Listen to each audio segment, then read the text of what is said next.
Hey guys, how you doing? It's Kenny here. Hope everybody is having a good Monday. It has been a crazy busy week of news going on lately. It has just been insane, and I'm really excited to get to talk to you guys about it. And yeah, so let's just go over a few things that gone on in the week so far in news, and maybe if you wanted to look into some of the stuff, you could more. I'm not going to talk about all of it, but so far in this week of news, Senator John McCain passed away. Millie Tibbetts, I'm not sure if you heard about that story. A girl from Iowa, and she was killed by an illegal immigrant from Mexico. President Trump is under scrutiny more than ever for misusing campaign funds, which is kind of funny because everybody kind of thought that everybody would be shouting at him about getting impeached for collusion. So apparently we were wrong about that. He was colluding with porn stars apparently. So that is something else that's been going on. Last week, it might have been 2 weeks ago or a week ago now, but I never really talked about it. Just in case anybody somehow missed this, a school shooting camp was found, I believe in New Mexico. It was a while ago I read about it. One of, or two of the people, I think it was one of the people there was one of the terrorists that was involved in 9/11 probably. And the crazy part is that all of the people, except for maybe one or two of them, were able to walk away from the whole entire thing, and they were training kids to go into schools and shoot them up. It was insane, especially with the amount of coverage that we get for after a school shooting happens. It was like people didn't want to say that Muslim terrorists were behind all of the stuff. And also yesterday, this is something we are going to talk about, a school shooting in Florida happened Sunday around 2 o'clock in the afternoon. Two people did die, and also the person who's shooting up the place, he ended up committing suicide as well. So, and the last thing we're going to talk about is net neutrality, what it means to us, what's been going on for the past few months, leading up to net neutrality and everything around it. We're just going to talk about it as a whole. I wrote an article about it a few days ago, so yeah, let's get right in. So first, the Florida shooting. Let's talk about that. So, like I said, two people died in Florida. Immediately after it happened, David Hogg, of course, back on Twitter, asking how many mass shootings do we have to have in the state of Florida until gun legislation starts getting passed, anti-gun legislation starts getting passed. And, of course I expected it to come out. We're not really going to talk about, why guns should not be banned. This is going to be more about what they're trying to place the blame on. I read an article from, I believe it was the New York Times, don't quote me on that, that said, that these areas of competition are bad because it leads people to anger, and that's why all of this started to happen, because of the competition. However, a lot of people are athletes, a lot of people do all sorts of different types of competition, even competition where people entered, paid money, and lost money, even people doing it for a career. And usually it doesn't happen that people are provoked to anger after something like that. If you lose something, you get upset at yourself, but not once after, say, I lost a cross-country meet or something like that to some person, I'm a runner, did I feel like I wanted to hurt somebody physically. It's just not something that goes through a normal person's mind. So there's two possibilities of what after thinking about it for a while, this is the first thing that popped in my head right when I heard about it, and probably more likely of the two possibilities, but the second one is very interesting as well. So the first one is mental disorders. So in my opinion, this is probably most likely, as I said before, mental disorder it makes sense. A normal person, after hearing something like this, doesn't immediately want to go and shoot the person who beat them. It's just not a normal response. So I think it has a lot to do with mental disorder, and the way that we could solve that is just catching certain things in schools and in certain areas. I think this guy was actually a little bit older there's so much stuff that was kind of a little bit fishy, not fishy in like a conspiratorial way, just like it's hard to read articles about it for just, I don't know if it's because it's so new, it just happened yesterday. Even at first, people were saying that 4 people died. That seemed to be the thing, and now today, everybody's saying, oh no, it was actually 2 people. So, but I think this guy was a little bit older. But one way that we can be stopping this is just having an eye out for people with certain mental disorders. You know, people who are suicidal or certain different types of, their psyches are a little bit strange. And I said suicidal, you'll understand once I say the second thing, which I feel like people today are having more of a lack of respect of other people's lives. So, for instance, in Chicago, we have gang violence going on every day. People shooting each other over all, territorial things and all this kind of stuff. They have no respect for human life. So, this guy, if there's a possibility inside, he has no lack of respect of life, and he's suicidal, so he doesn't respect his own life. So in our culture that we have, right, we go around, we go to the coffee place, we go out to certain areas, right, and when we're intermingling, we care about ourselves more than other people around us.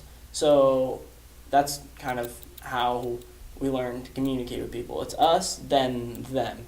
So if you're suicidal and have a mental disorder at the same time, well, being suicidal is a mental disorder, but if you're suicidal and are having thoughts of lack of respect of other people's lives, you definitely value yourself above them still. You know what I'm saying? I don't know. It's just a theory that I've kind of have been working on, thinking about for a long time. Tell me what you guys think. You think it has anything to do with respect of life of humans, or do you think it has anything to do with mental disorder, or none of the above? Just comment or just even talk to me directly. My mind gets changed about things all the time. So if you guys come to me and say something and I'm like, oh wow, that makes sense, and I'll challenge it, of course, say certain things to try to change, maybe refute the argument. But if it makes sense, then I will be more than happy to change my view on certain things. And that goes with anything. So if you read something that I've written and you're like, no, that is completely, that's so wrong, I can't even believe that you'd say that, just comment at me or direct message me, or if you know me in person, talk to me, and who knows, you probably will change my mind if you are, if it is a good enough of an argument. So anyway, yeah, just let me know what you think about those 2 things. If it's mental disorder, if it is a lack of human life. And also, if you have a lack of respect for human life, you don't have to have a mental disorder necessarily. If you have no respect for people and them living, you're just, it doesn't matter if people die, you know what I mean? And that stems from even teaching in school. We just learn that, we're just random animals, all this kind of stuff. And if you really look at it, we kill animals all the time for food and stuff like that. So if we're just a bunch of animals and doing all this kind of stuff, it is very easy to go down that path, if you know what I mean.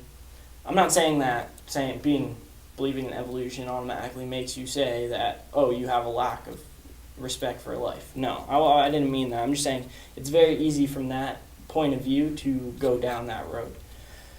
All right, moving on from that. Net neutrality. So I recently wrote an article about net neutrality. It's a very confusing thing, so I'm going to try to explain it a little bit, and then after I explain it, we're just going to jump in and talk about why net neutrality started, the positives, the negatives of having it taken away, and all sorts of stuff. So let's dive right into that. So I do encourage that you read the article that I wrote, because it probably will explain a little bit better than I can with just reading off of notes and stuff like that. So if you want to learn more, just go on my website, kennyjazz.com. There'll be a link somewhere in the description below, or if you found it from the page or the Instagram, whatever. Just if you want to learn more, just go there. So net neutrality basically says that the internet is completely equal. So whatever information you are trying to receive or put out, it has to be treated equally. So, for instance, if we're dealing with, let's say, the postal service, and I am going to try and ship a giant package, you're trying to ship a letter. Your package has to be treated the same way as my letter. So if you say, okay, this package is going to cost this amount of money and it's going to take this long to get there, you have to make that letter cost the same amount of money and take the same amount of time to get there. So does that make sense? It doesn't necessarily make everything the best that it can be. It makes everything equal to what it's going to be. So you have to take the worst one, and then maybe they try to make that a little bit better, and then make them all equal. If that makes sense. Hopefully I wasn't confusing with that. So, why is net neutrality being repealed a good thing? Mostly everywhere that you look on the internet, people are saying, we need net neutrality, we need net neutrality, we need net neutrality. And they cannot be, as far as, I'm surprised that it is so like a general consensus over the internet about this, because I don't know, just on everything else, even among conservatives, I have arguments with them all the time, and I don't really consider myself a conservative per se, just because I have a lot of conservative views, but I don't think that they should be.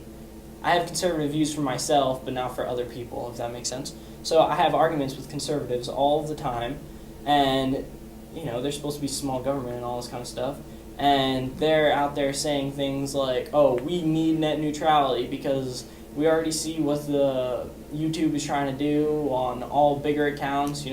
They recently got rid of Alex Jones on all platforms. Gavin McInnes is gone on Twitter. All sorts of people are having trouble. All their stuff is getting demonetized on YouTube, blah, blah, blah, all this kind of craziness. They say we need net neutrality so that way we don't get our voices, minimalized and all that kind of stuff. But that is not what is going to happen. That's not even what net neutrality was supposed to be about, but unfortunately it did become that. But, it just shows that people, when they have self-interest in mind, they will tend to go for it, and then they get blinded by it, by their own self-interest, and not for, even though it is in their self-interest to support repealing net neutrality. So, let's talk about that. So, when the free market is allowed to do whatever they want, we always see better deals, always. So, just giving you an example, we'll use the internet for an example. This is what could happen now. So, with net neutrality being smaller, sorry, I just talked in circles. Okay, so what is it that needs to happen? So, a small company now would be able to say, well, we can't provide all of this bandwidth to give you equal amount of everything on the internet, but if you're just using your internet for, let's say, streaming on Netflix and using Instagram and maybe going on Twitter and just streaming videos, right? We are going to be able to provide that better than anybody else. So they now have an incentive to come into certain areas that they weren't in before. Because right now, if you're lucky, you have 2 ISPs in your area, maybe 3, and some people even still have only 1 ISP to choose from. So that just is showing that we have put such a blocker on the market. People don't want to go into certain areas because if you have to provide an equal amount for the lowest price that you can provide, right? Well, just saying, that's what the goal is. The goal is to get to, this point where you're making a great amount of profit, your product is cheap enough that people are still going to buy it. So, for instance, let's say that there's some company that doesn't even exist yet, Chair Incorporated. I just made that up out of the top of my mind. Chair Incorporated is going to come in. I don't even know if that's what, I guess, yeah, Incorporated. I don't know, whatever. I probably am not saying that right, whatever. Doesn't matter. So, anyway, say they don't exist yet. They wanted to come into an area, net neutrality showed up and said everything that you give has to be completely equal. How are they supposed to compete with someone with so much bandwidth, like Verizon or something like that, who can guarantee that they are going to be able to do better than this random startup business that can't provide an equal amount of everything. They might be able to provide enough of one certain thing, but they can't provide enough of everything. I'm not sure if that is really making sense. Trying to find something on the article that would be good to read from and just let you guys know more about this. So, yeah. So another reason why,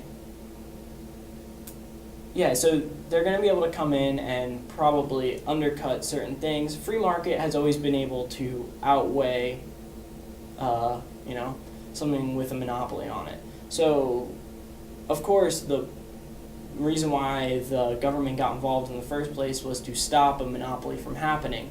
But people were so scared of a monopoly happening that they were like, okay, we trust the government to put a monopoly on this for us. So the government just came in and said, okay, we're going to put a monopoly, say this is exactly what you guys have to do in order to compete, so that way everybody stays the same, and we're just going to provide the service this way. But now that the government's out, people are scared of another monopoly happening, so that it's going to get so expensive that nobody's even going to be able to compete at all, or that people aren't even going to be able to afford it. Okay, if you can't afford it anymore, then we aren't going to be able to have it. Another company will come in and then make a certain thing cheaper, and then we'll get that. And then if nobody's buying something from people, then the company's goal is to make money.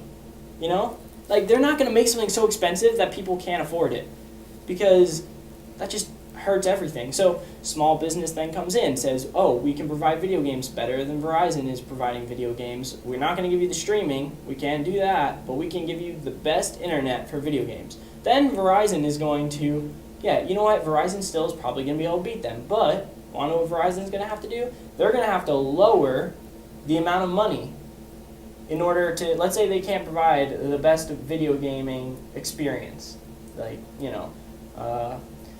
So what they're going to end up having to do is lower the price for their thing. So then you have an option. Do I want to pay a little bit more for really, really good internet, or would I rather go to Verizon, which is going to be a little bit cheaper? Or let's say Verizon gets to a point where they make their video gaming really good. Your gaming experience, your internet for your gaming can be super good, right? And it's going to be cheap. Now people are having to spend less money on their internet.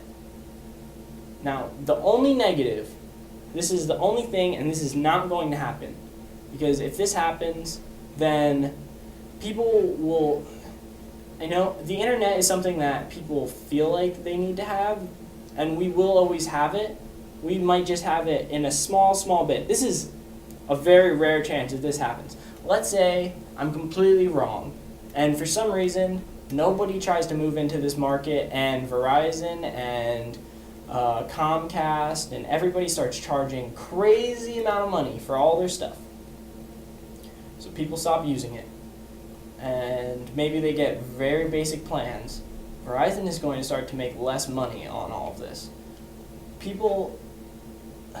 There would be no reason if Verizon starts charging so absurdly high amount of money, absurdly high amount of money for a certain thing. There's no way that they're just going to say, that another company isn't going to say, we don't want any part to do with that for some reason, even though we can make a ton of profit on it because nobody likes their current ISP. That's just not how that works, So basic economics can just say net neutrality was a bad idea. This is a better idea, and it's going to get better. Phone companies, for instance. When phone companies started having competition, what happened? Oh, the market got better. People weren't forced into certain contracts for 2 years. And then all these kind of crazy things. You were able to play around more with all the different phone companies and stuff. And now we have the cheapest cheapest phone services out of everywhere in the entire world. Some places still don't even have unlimited data, and we're able to get unlimited data cheaper than they can get 2 gigs of data. And with like unlimited text. You can look it up. Like literally just Google like phone plans for America compared to other countries or something like that, and then you'll see how great we are. And then start to Google like when did phone companies start to get better deals, and then it'll be the same exact time if you just like do your research. Like I did all this, just so that way I could write about it and give you guys like factual information. It's the same time that Verizon and I believe it was like AT&T, whatever the two big companies were. I think it was Verizon and AT&T. Right when T-Mobile showed up, or Sprint, I forget which one of all of them it was. Then that's when the two companies started having competition, and then everything got so much better,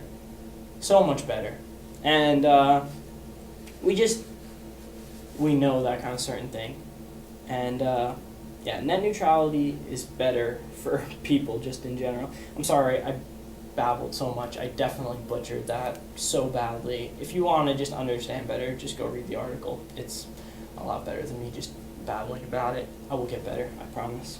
All right, so next. So what is the purpose? If the government knows that this isn't going to happen and all this kind of stuff, why did the Democrats put net neutrality in? And it sounded good. It sounded, net neutrality. Of course, everybody wants equal. Everybody wants it to be. Everyone wants the same amount of thing for everybody to have. It sounds good. So, why did the Democrats put this in place? So, it's basically that they're just corrupt. They want power. Certain things. Like I am not falling into the trap of like Republicans versus Democrats. People can become too right-wing, too left-wing, and then not see any problems with the two. I scrutinize the right just as much, They say that they want small government, but then they try and make everything illegal and do all this kind of stuff. But nonetheless, the left is definitely corrupt in this way because they know how economics work, right? They know that Western culture has created the only way that the rich people get rich, and at the same time, the poor people still accrue wealth. We have such a great economic system with capitalism, and it all goes down. I was listening to a lecture from Jordan Peterson, right? And the Pareto distribution, that's when I first heard about it. I heard about it a few times before that, but he kind of was explaining it, and then I looked into the Pareto distribution, and then I kind of realized, wow, this applies to everything in life. So the Pareto distribution is pretty much a 20-80 rule.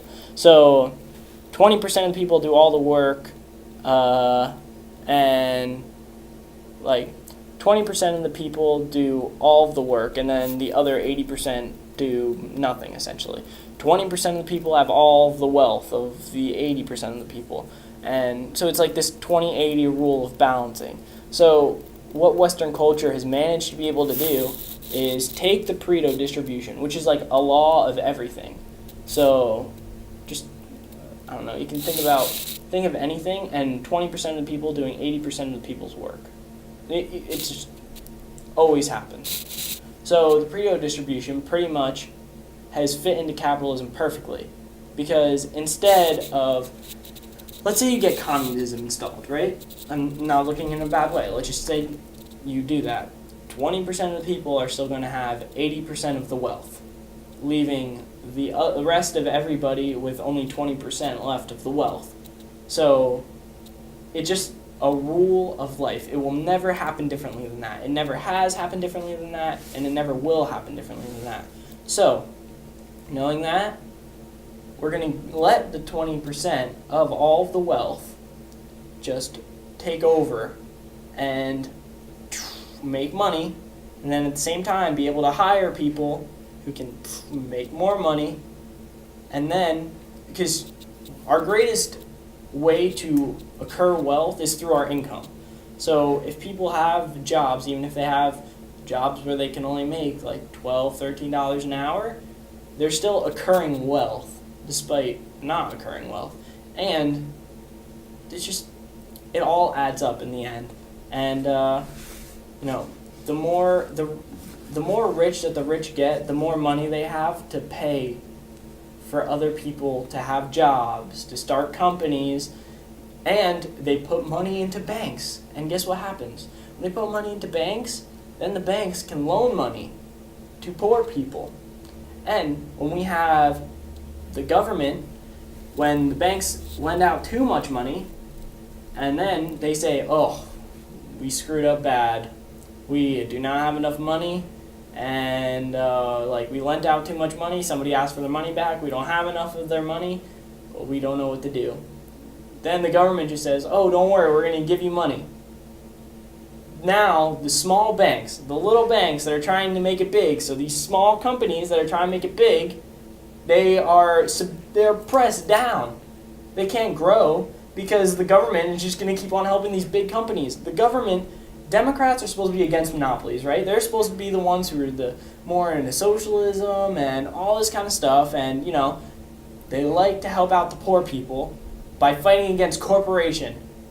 But who are the people? Just look in history.